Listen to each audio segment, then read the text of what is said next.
আসসালামু আলাইকুম ওয়া রাহমাতুল্লাহি ওয়া বারাকাতুহু। রমজানের খুবই মুখরোচক একটি আইটেম হচ্ছে বেগুনি। এই বেগুনি তৈরি করতে গিয়ে অনেকেই অনেক রকম সমস্যায় পড়েন। বেগুনিটা কতটা মচমচে হয়েছে আর কতটা ফুলকো হয়েছে তা দেখে নিশ্চয়ই বুঝেছেন।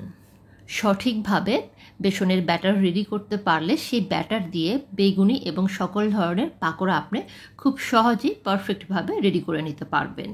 বেগুনের স্লাইসে কেন ব্যাটার ঠিকমতো লাগতে চায় না, বেগুনিগুলো কেন ফুলকো হয় না আর কেন মচমচে হয় না, এই সকল টিপস আজকের এই ভিডিওতে শেয়ার করব। আশা করছি নতুনদের জন্য খুব কাজের হবে। ভালো লাগলে লাইক, কমেন্টস এবং শেয়ার করবেন। প্রথমেই বলবো, বুটের ডাল বা ছোলার ডাল একই জিনিস, তো বুটের ডালের বেসন দিয়ে বেগুনি সবচাইতে মজাদার হয়।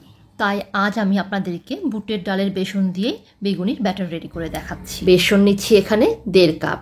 বেসনের গোলা তৈরির আগে বেসনগুলো চেলে নিলে ভালো হয়। চেলে নেওয়া বেসনের মধ্যে লবণ দিচ্ছি স্বাদ মতো, লাল মরিচ গুঁড়ো দিচ্ছি স্বাদ মতো, রঙের জন্য হলুদ গুঁড়ো দিচ্ছি খুব সামান্য পরিমাণ, আমি এখানে 1/4 চামচ হলুদ গুঁড়ো নিয়েছি। আদা বাটা দিচ্ছি 1/2 চামচ, রসুন বাটা দিচ্ছি 1/2 চামচ। এবার রুম টেম্পারেচারে থাকা নর্মাল পানি দিয়ে বেসনের গোলা তৈরি করে নেব। 1.5 কাপ বেসনের জন্য পানি লাগবে 1.5 কাপ। 1.5 কাপের একটু কম বা বেশিও লাগতে পারে, তবে সবটুকু পানি একবারে দিচ্ছি না, অর্ধেক পরিমাণ পানি দিয়ে প্রথমে বেসন ভিজিয়ে রাখবো। বেসনের গোলা তৈরির সময় এভাবে হ্যান্ড হুইস্ক দিয়ে তৈরি করলে খুব সহজেই তৈরি করে নেওয়া যায়, তবে কেউ চাইলে হাত অথবা চামচ দিয়েও তৈরি করে নিতে পারেন। বেসনে পানি দেওয়া হয়ে গিয়েছে, এই পর্যায়ে এরকম থকথকে হবে, আর একটা ঢাকনা দিয়ে ঢেকে রাখবো মাত্র 10 মিনিটের জন্য। এই 10 মিনিটে বেসনের পানি অনেকখানি টেনে নিবে আর বেসনটাও কিছুটা ফুলে উঠবে। তারপর হ্যান্ড হুইস্ক দিয়ে পুনরায় বিট করব একটু বেশি সময় ধরে। এ পর্যায়ে একটানা 3 মিনিটের মতো বিট করতেই দেখা যাবে বেসনের কালার চেঞ্জ হয়ে কিছুটা ফ্লাপি হয়ে গেছে। আমি একটানা 3 মিনিট বিট করার পর কালারটা কিন্তু অনেকখানি চেঞ্জ হয়ে এসেছে, একই সাথে অনেকখানি ফ্লাপিও হয়ে গেছে।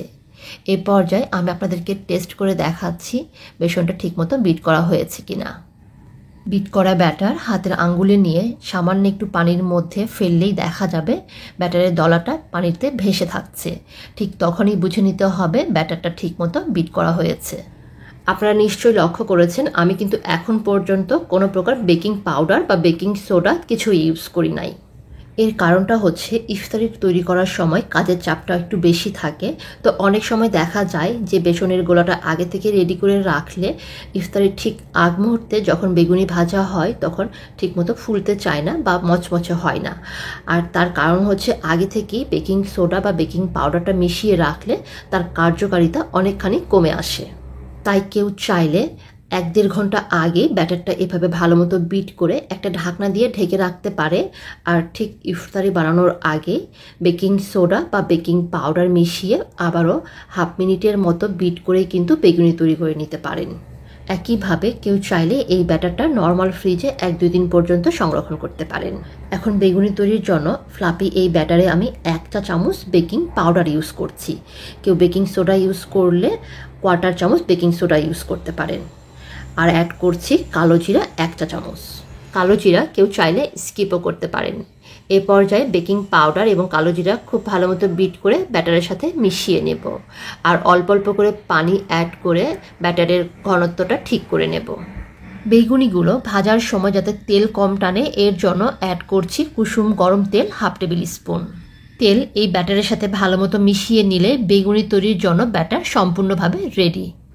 ব্যাটারের ঘনত্ব ঠিক আছে কিনা এটা বোঝার জন্য একটা আঙ্গুল ব্যাটারের মধ্যে ডিপ করার পর যখন দেখা যাবে এইরকম চারিপাশে ভালো মতো কোট হয়ে গেছে, তখনই বুঝে নিতে হবে ঘনত্বটা ঠিক আছে। আজকের বেগুনগুলো আমি এভাবে লম্বা বোটা সহই কেটে নিয়েছি, এটা দেখতে ভালো লাগে এর জন্য। আর বেগুনগুলো আমি একটু হালকা মোটা করে কেটে নিয়েছি। অনেকেই বেগুনগুলো কাটার পর ধুয়ে নেন, আমি ধুয়ে নিচ্ছি না, তবে যাদের কাছে বেগুন কাটার পর কালো হলে খারাপ লাগে তারা ধুয়ে তারপর উপর দিয়ে লবণ ছিটিয়ে নিতে পারেন। কেউ চাইলে কিন্তু লবণ না ছিটিয়েও কিন্তু বেগুনগুলো বেসনের মধ্যে কোট করে নিতে পারেন। এখানে একটি টিপ হচ্ছে, বেগুনগুলোতে খুব আগে থেকেই লবণ মাখিয়ে রাখলে তখন বেগুনের গা থেকে পানি বের হতে শুরু করে, আর পানিসহ বেগুনগুলোতে কিন্তু ব্যাটার ঠিকমতো লাগতে চায় না। তাই এই দিকটা অবশ্যই খেয়াল রাখতে হবে। ব্যাটারের মধ্যে হাত দিয়ে এভাবে চেপে দুই পাশে খুব ভালো মতো কোট করে নিয়ে গরম ডুবো তেলের মধ্যে ভেজে নিতে হবে। বেগুনিগুলো ভাজার ক্ষেত্রে গুরুত্বপূর্ণ একটি টিপস হচ্ছে, তেলের মধ্যে ছাড়ার অল্পক্ষণের মধ্যেই বেগুনিগুলো উল্টে দিলে খুব ভালো মতো ফুলবে, একই সাথে বেগুনির গাও মসৃণ হবে। আমি এভাবেই বেগুনি ছাড়ার অল্পক্ষণের মধ্যে প্রতিটা বেগুনি একটা একটা করে উল্টে দিব। বেগুনিগুলো মচমচে হওয়ার আরও একটি টিপস হচ্ছে, চুলার জাল মিডিয়ামে রেখে সময় ধরে বেগুনিগুলো ভেজে নিতে হবে। প্রতিটা ব্যাচ ভাজতে সময় লাগবে মোটামুটি 5 থেকে 6 মিনিট। অনেক সময় প্রথম ব্যাচের বেগুনিগুলো একটু কম ফোলে, তবে পরের দিকে যখন তেল ভালো মতো গরম হয়ে আসে তখন দেখবেন পরের ব্যাচের বেগুনিগুলো আরও বেশি ভালো মতো ফুলছে। পরে আরও একটি ব্যাচ দিয়েছি, এই বেগুনিগুলো আরও বেশি ফুলেছে। আমি সবগুলো বেগুনি এভাবে উল্টে পাল্টে সময় ধরে ভেজে নেব। দেখলেন তো কত সহজে চমৎকার ফুলকো মচমচে বেগুনি তৈরি হয়ে গেল। আশা করছি আমার সবগুলো রেসিপি আপনাদের কাছে ভালো লেগেছে। আমার রেসিপিগুলো ভালো লেগে থাকলে প্লিজ আপনাদের ফ্রেন্ডস এবং ফ্যামিলির মাঝে শেয়ার করবেন। আর যারা এখনও আমার চ্যানেলটি সাবস্ক্রাইব করেন নাই, প্লিজ চ্যানেলটি সাবস্ক্রাইব করে পাশেই থাকবেন।